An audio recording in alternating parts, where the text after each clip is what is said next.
बोलिए श्यावर रामचंद्र की जय। दोस्तों नमस्कार, मैं लाल बाबू और आप देख रहे हैं मेरा यूट्यूब चैनल लाल बाबू भक्ति ज्ञान। दोस्तों पिछले वीडियो में हमने देखा श्री सीता जी श्री रामचंद्र जी के गले में जयमाल डाल चुकी हैं, क्योंकि श्री रामचंद्र जी ने शिव जी का धनुष तोड़ दिया है। पूरे ब्रह्मांड में इसकी ध्वनि गूंज गई है, आकाश पताल सभी जगह पता चल गया। इतनी तेज आवाज हुई कि पूरा ब्रह्मांड को पता चला कि शिव जी का धनुष टूट चुका है। श्री रामचंद्र जी के गले में सीता जी जयमाला डाल दिया है और आकाश से देवताओं पुष्प की वर्षा कर रहे हैं और देवी देवता मंगल गीत गा रहे हैं। दोस्तों आगे की कथा रामचरितमानस के दोहा नंबर 265 से आगे शुरू करते हैं। बोलिए सियावर रामचंद्र की जय। गौतम तीय गति सूरति करी, नहीं पर सती पग पान। मन बिहसे रघुवंश मणि, प्रीति अलौकिक जान।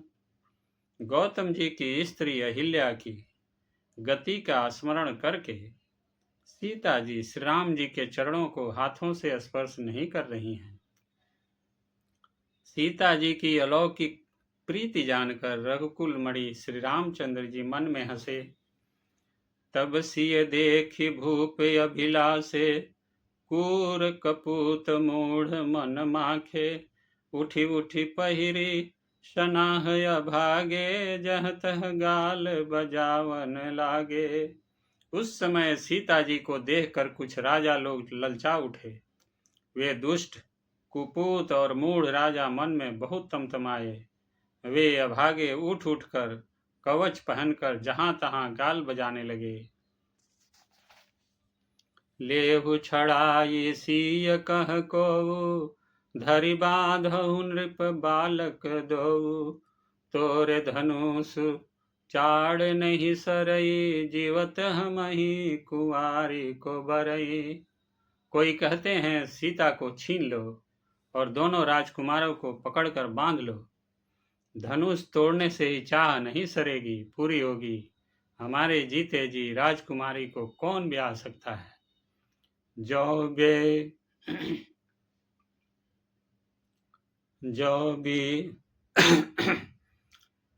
भी देहु कछु करे सहाई, जीतहु समर सहित दो भाई। साधु भूप बोले सुनि बानी, राज समाज ही लाज लजानी। यदि जनक कुछ सहायता करें तो युद्ध में दोनों भाइयों सहित उसे भी जीत लो। ये वचन सुनकर साधु राजा बोले, इस निर्लज राज समाज को देखकर तो लाज भी लजा गई। बलु प्रताप वीरता बढ़ाई, नाक पिना कहीं संग सिधाई। सोई सूरता की अब कहूँ पाई, असी बुद्धि तो विधि मोह मसिलाई। अरे तुम्हारा बल प्रताप वीरता बढ़ाई और नाक प्रतिष्ठा तो धनुष के साथ ही चली गई। वही वीरता थी कि अब कहीं से मिली है। ऐसी दुष्ट बुद्धि है, तभी तो विधाता ने तुम्हारे मुखों पर कालिख लगा दी। देखहु राम ही नयन भरी, तजी रिसा मधु कोहु। लखन रोष पावकु प्रबल, जानि सलभ जनि होऊ। ईर्ष्या घमंड और क्रोध छोड़कर नेत्र भरकर श्री राम जी की छवि को देख लो। लक्ष्मण के क्रोध को प्रबल अग्नि जानकर उसमें पतंगे मत बनो। बैन तेय बलि जिमि चह कागु, जिमि ससु चहै नाग अरि भागु। जिमि चह कुशल अकारण कोहि, सब संपदा चाहे शिवद्रोही। जैसे गरुड़ का भाग कौआ चाहे, सिंह का भाग खरगोश चाहे, बिना कारण ही क्रोध करने वाला अपनी कुशल चाहे, शिव जी से विरोध करने वाला सब प्रकार की संपत्ति चाहे। लोभी लोलूप कल की रति चहई, अकलंकता की कामी लहई, हरिपद विमुख परम गति चाहा, तस तुम्हार लालचु नर नाहा। लोभी लालची सुंदर कीर्ति चाहे, कामी मनुष्य निष्कलंकता चाहे तो क्या पा सकता है। और जैसे श्री हरि के चरणों से विमुख मनुष्य परम गति मोक्ष चाहे, हे राजाओं, सीता के लिए तुम्हारा लालच भी वैसा ही व्यर्थ है। कोलाहल सुनी सिय सकानी, सखी लवाई गई जहरानी, रान सुभाय चले गुरु पाही, सिय स्नेहु बरनत मन माही। कोलाहल सुनकर सीता जी शंकित हो गई। तब सखियां उन्हें वहां ले गई जहां रानी सीता जी की माता थी।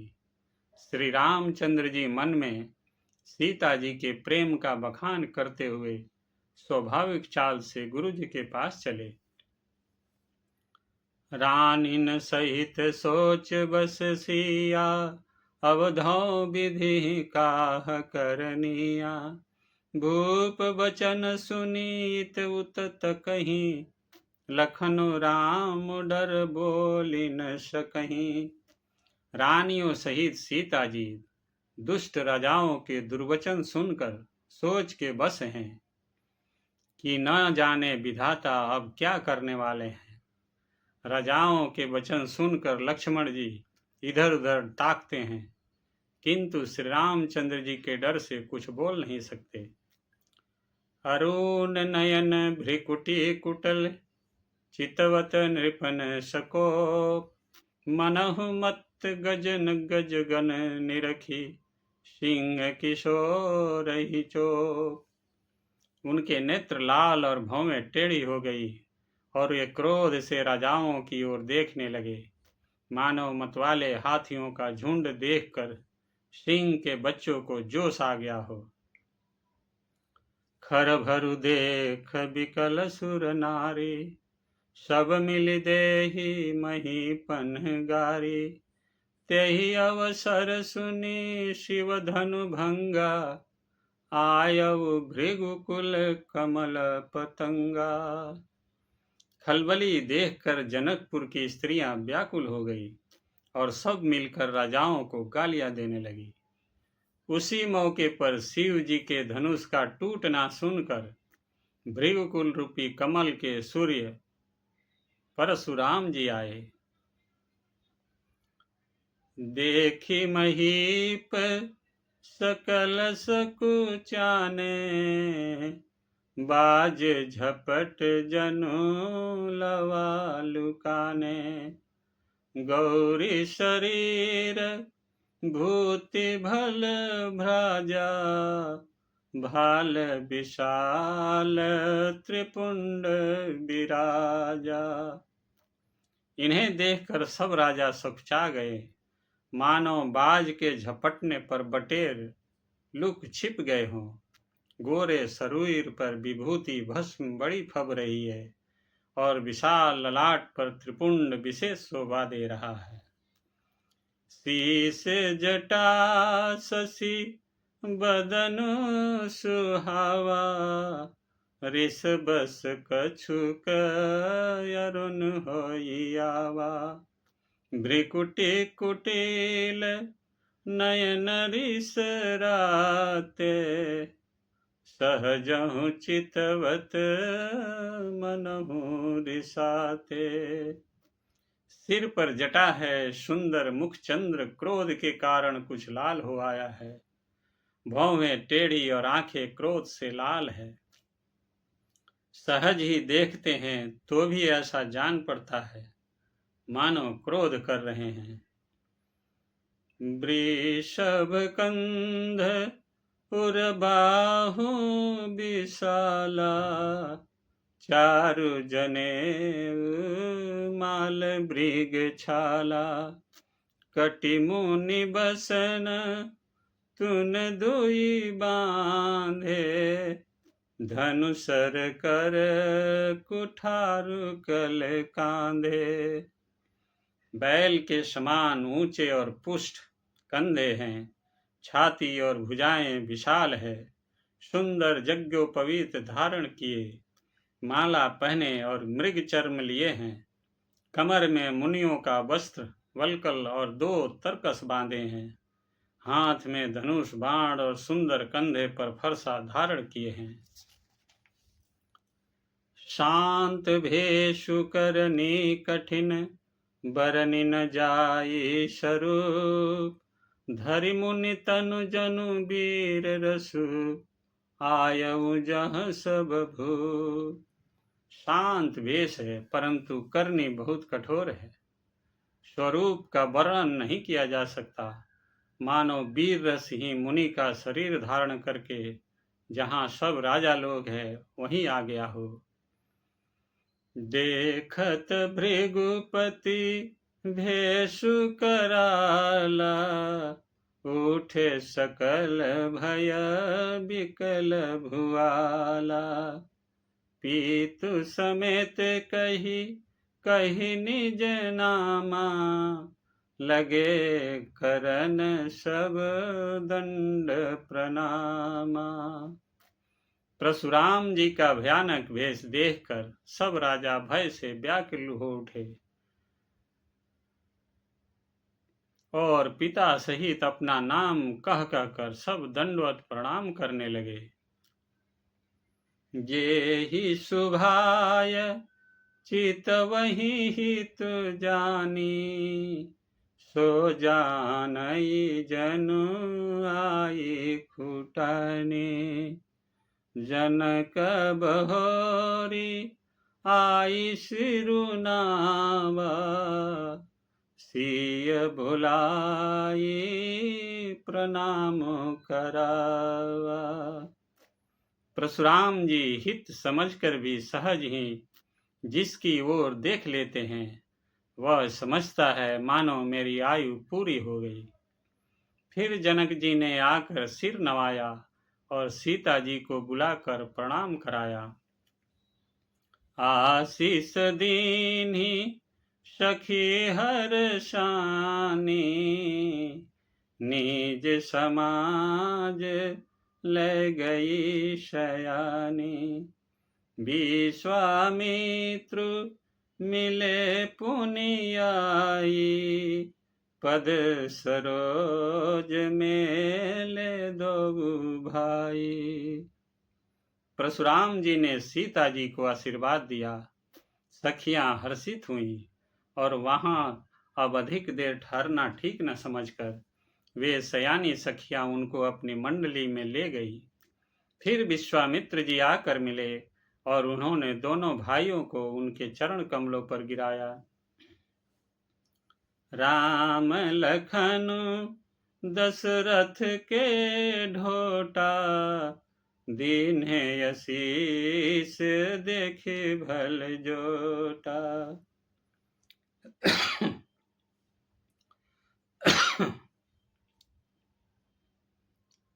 राम लखन दशरथ के ढोटा, दीन्हे आशीष देखे भल जोटा। राम ही चितई रहे थकी लोचन, रूप अपार मारप मद मोचन। विश्वामित्र जी ने कहा, हे ये राम और लक्ष्मण राजा दशरथ के पुत्र हैं। उनकी सुंदर जोड़ी देखकर परशुराम जी ने आशीर्वाद दिया। कामदेव के भी मद को छुड़ाने वाले श्री रामचंद्र जी के अपार रूप को देखकर उनके नेत्र स्तंभित हो रहे हैं, थकित हो रहे हैं। बहुरी बिलो की विदेह सन, कहूँ काह्य अति भीर, पूछत जानि अजान जिमें, व्याप्यऊ को शरीर। फिर सब देख कर जानते हुए भी अनजान की तरह जानकी जी जनक जी से पूछते हैं कि कहो यह बड़ी भारी भीड़ कैसी है। उनके शरीर में क्रोध छा गया। समाचार कही जनक सुहाये, जेहि कारण महीप सब आये। सुनत बचन फिरी अनत निहारे, देखे चाप खंड मही डारे। जिस कारण सब राजा आए थे, राजा जनक ने वे सब समाचार कह सुनाए।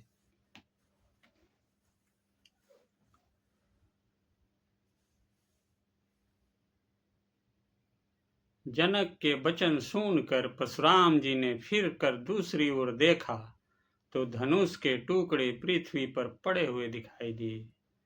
अतिरिस बोल बचन कठोरा, कहु जड़ जनक धनुष कै तोरा।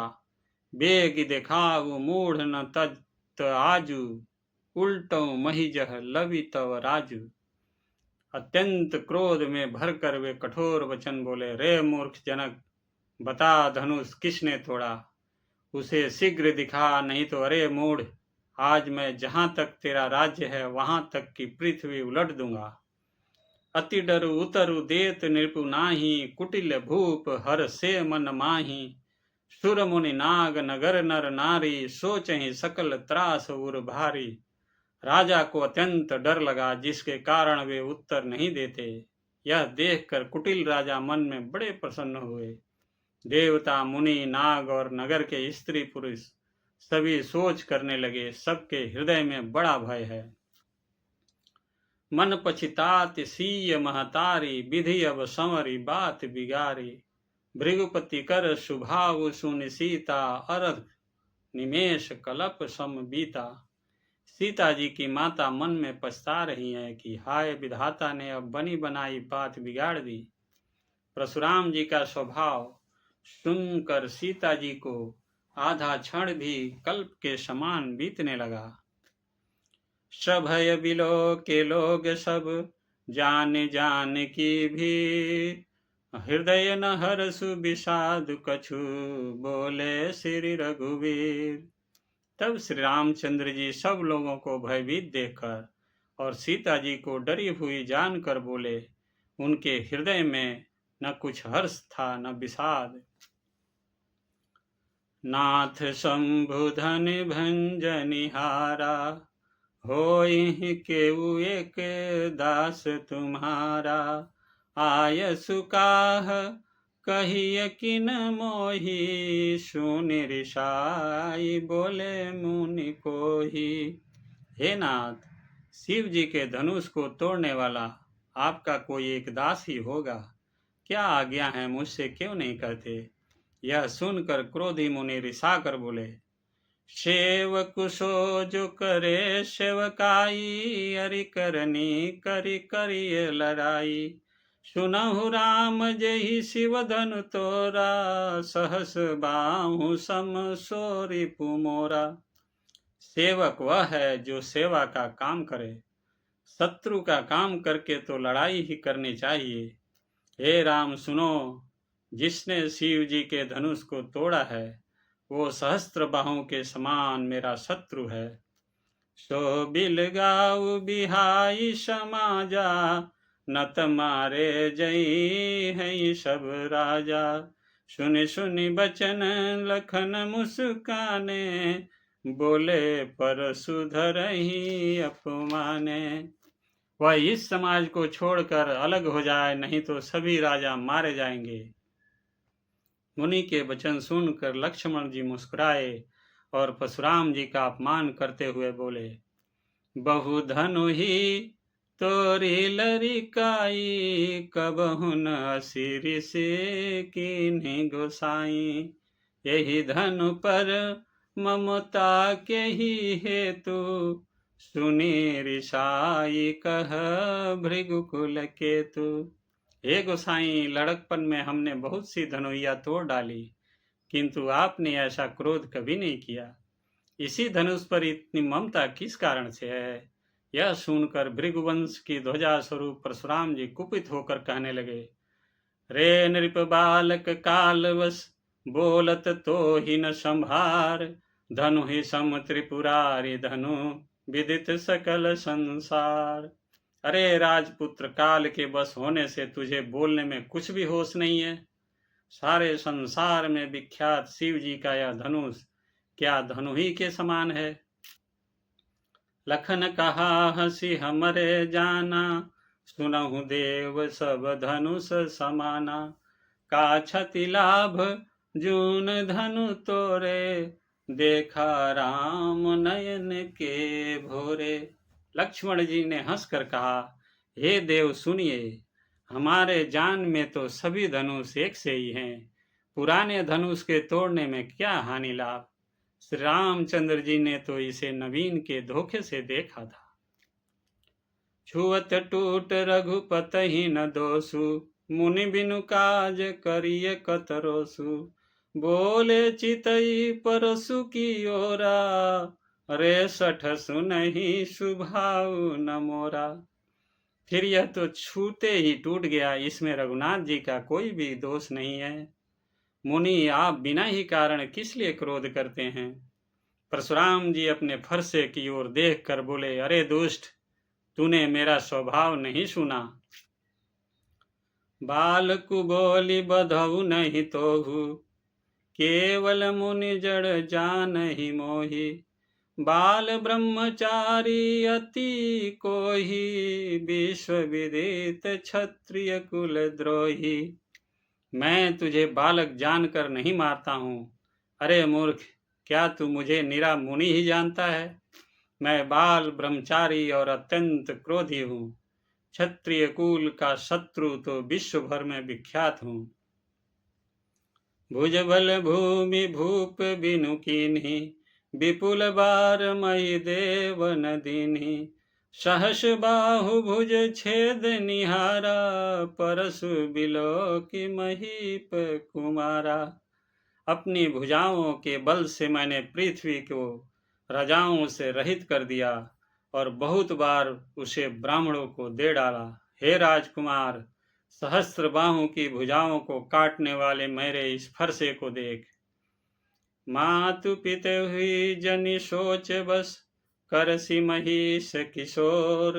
गर्भन के अर्भक दलन, परसु मोर यति घोर। अरे राजा के बालक, तू अपने माता पिता को सोच के बस न कर। मेरा फरसा बड़ा भयानक है, यह गर्भों के बच्चों का भी नाश करने वाला है।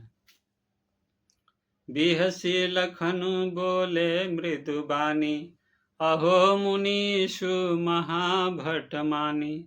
पुनि पुनि मोहि देखाव कुठारु, चहत उड़ावन फूकी पहाड़।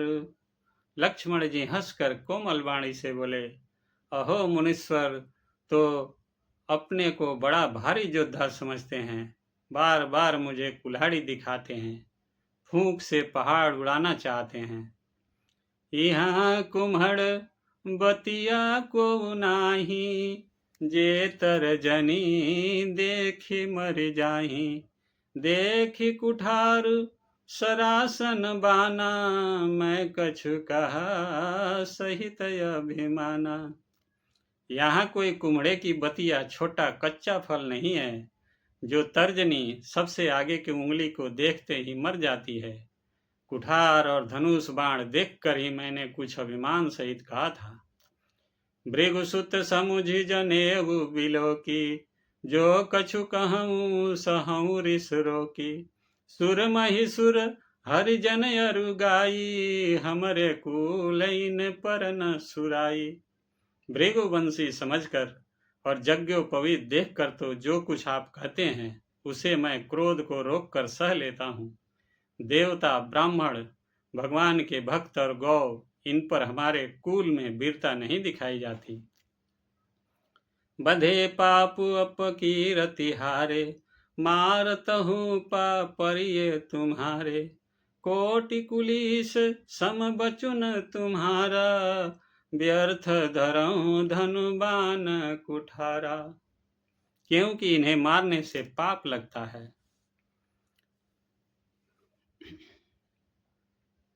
क्योंकि इन्हें मारने से पाप लगता है और इनसे हार जाने पर अपकीर्ति होती है। इसलिए आप मारे तो भी आपके पैर ही पड़ना चाहिए। आपका एक एक वचन ही करोड़ों वज्रों के समान है। धनुष, बाण और कुठार तो आप व्यर्थ ही धारण करते हैं। जो बिलो की अनुचित कहूँ, क्षमहु महामुनि धीर। सुनी सरोस भृगु वंश मणि, बोले गिरा गंभीर। इन्हें धनुष, बाण और कुठार को देखकर मैंने कुछ अनुचित कहा हो तो उसे हे धीर महामुनि क्षमा कीजिए। यह सुनकर भृगु वंशमणि परशुराम जी क्रोध के साथ गंभीर वाणी बोले। कौशिक सुनहु मंद यह बालक, कुटिल काल बस निज कुल घालक।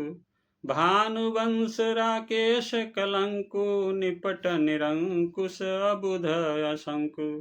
हे विश्वामित्र सुनो, यह बालक बड़ा कुबुद्धि और कुटिल है। काल के बस होकर यह अपने कुल का घातक बन रहा है। यह सूर्य वंश रूपी पूर्ण चंद्र का कलंक है। यह बिल्कुल उदंड, मूर्ख और निडर है।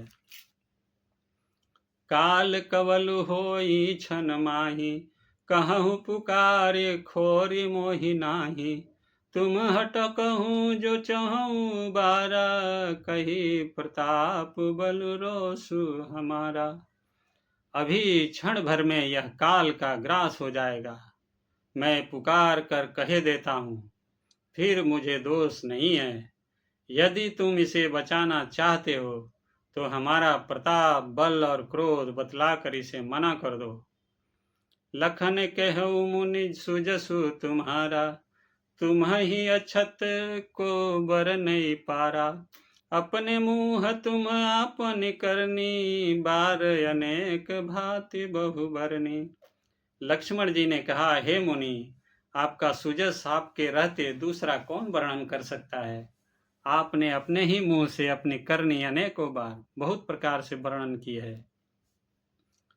नहीं संतोष पुनि कछु कहूँ, जनि ऋषि के दुसह दुख सहूँ। वीर व्रती तुम धीर अछोभा, गारी देत न पावहु शोभा। इतने पर भी संतोष न हुआ हो तो फिर कुछ कह डालिए। क्रोध रोक कर असह दुख मत सहिए। आप वीरता का व्रत धारण करने वाले, धैर्यवान और क्षोभ रहित हैं। गाली देते शोभा नहीं पाते। शूर समर करनी करही, कही न जना वही आप। विद्यमान रन पाइरपु, कायर कथई प्रताप। सूरवीर तो युद्ध में करनी, सूरवीरता का कार्य करते हैं, कहकर अपने को नहीं जनाते। शत्रु को युद्ध में उपस्थित पाकर कायर ही अपने प्रताप की डींग मारा करते हैं। तुम तो काल हाक जनु लावा, बार बार मोहि लागी बोलावा। सुनत लखन के बचन कठोरा, परसु सुधारि धरे कर घोरा। आप तो मानो काल को हाँक लगाकर बार बार उसे मेरे लिए बुलाते हैं। लक्ष्मण जी के कठोर वचन सुनते ही परशुराम जी ने अपने भयानक फरसे को सुधार कर हाथ में ले लिया। अब जनि देई दोष मोहि लोगु, कटुबादी बालक भद जोगु। बाल बिलोक बहुत मैं बाचा, यह अब यहु मर निहार भ साचा। और बोले, अब लोग मुझे दोष न दें। यह कड़ुआ बोलने वाला बालक मारे जाने के ही योग्य है। इसे बालक देखकर मैंने बहुत बचाया, पर अब यह सचमुच मरने को ही आ गया है। कौशिक कहा क्षमीय अपराधु, बाल दोष गुण गणहीन साधु। खर कुठार में अकरुण कोही, आगे अपराधी गुरु द्रोही। विश्वामित्र जी ने कहा, अपराध क्षमा कीजिए। बालकों के दोष और गुणों को साधु लोग नहीं गिनते। परशुराम जी बोले, तीखी धार का कुठार, मैं दया रहित और क्रोधी, और यह गुरुद्रोही और अपराधी मेरे सामने है। उतर देत छोड़ो बिन मारे, केवल कौशिक शील तुम्हारे। नात यही काटी कुठार कठोरे, गुरहि उरी न होते श्रम थोरे। उत्तर दे रहा है, इतने पर भी मैं इसे बिना मारे छोड़ रहा हूँ। सो हे विश्वामित्र, केवल तुम्हारे शील प्रेम से, नहीं तो इसे इस कठोर कुठार से काट कर थोड़े ही परिश्रम से गुरु से उरीण हो जाता। गाधिशूनु कह हृदय हसी, मुनि हरि हरि सूझ। आयमय खाण न उखमय, अजहु न बूझय बूझ। बोलिए सियावर रामचंद्र की जय। उमापति महादेव की जय। पवन सुत हनुमान की जय। जय जय श्री सीताराम। दोस्तों, आज की कथा यही समाप्त होती है। आगे की कथा अगले वीडियो में हम पठन पाठन करेंगे। दोस्तों, आपसे नम्र निवेदन है कि आप सभी इस चैनल को सब्सक्राइब कर लीजिए, लाइक कर लीजिए और दोस्तों में शेयर कर लीजिए। आप सभी का बहुत बहुत धन्यवाद। तब तक आप सभी खुश रहें, स्वस्थ रहें और आनंदित रहें। जय जय श्री राम।